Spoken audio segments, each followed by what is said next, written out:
Friends, ఇప్పుడే అందిన వార్త. బీఆర్ఎస్కు బిగ్ షాక్ అయితే తగిలింది. మళ్ళీ కాంగ్రెస్లో చేరిన కీలక నేత కుమారుడు అంటూ వార్తలు అయితే వస్తున్నాయి. మరి ఎవరు ఆయన, ఏంటి అని చూసిద్దాం.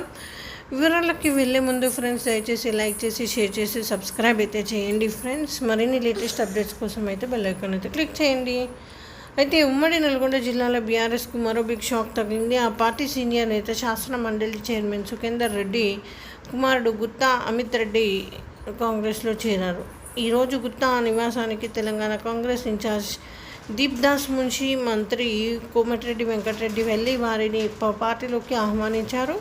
పార్టీలో చేరేందుకు అంగీకరించడంతోనే అగ్రనేతలు గుత్తా నివాసానికి వెళ్లి ఆహ్వానించినట్టు తెలుస్తోంది. అనంతరం కోమటిరెడ్డి, దీప్దాస్ మున్షితో పాటు రేవంత్ రెడ్డి నివాసానికి వెళ్లారు.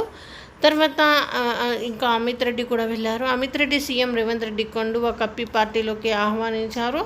గుత్తా సుఖేందర్ రెడ్డికి ఉమ్మడి నల్గొండ పాలిటిక్స్పై మంచి పట్టు ఉంది. టీడీపీ నుంచి ఒకసారి, కాంగ్రెస్ నుంచి 2 సార్లు ఆయన ఎంపీగా గెలుపొందారు. 2014లో విజయం తర్వాత ఆయన బీఆర్ఎస్లో చేరారు. బీఆర్ఎస్పై నేరుగా విమర్శలు. సీఎం కేసీఆర్ గుత్తాకు ఎమ్మెల్సీగా అవకాశం కల్పించారు. ఆ తర్వాత ఆయనకు శాసనమండలి చైర్మన్ పదవి దక్కింది. అయితే తన కుమారుడిని భువనగిరి లేదా నల్గొండ నుంచి ఎంపీగా బరిలో ఉంచాలని సుఖేందర్ రెడ్డి భావించారు. అయితే పార్టీలో వర్గ విభేదాల కారణంగా వెనుక్కు తగ్గారు సుఖేందర్ రెడ్డి. ఇటీవల బీఆర్ఎస్పై నేరుగా విమర్శలు చేశారు. దీంతో గుత్తా ఫ్యామిలీ పార్టీ మారడం ఖాయమన్న ప్రచారం సాగింది. ఈ విధంగా వార్తలు అయితే వస్తున్నాయి ఫ్రెండ్స్.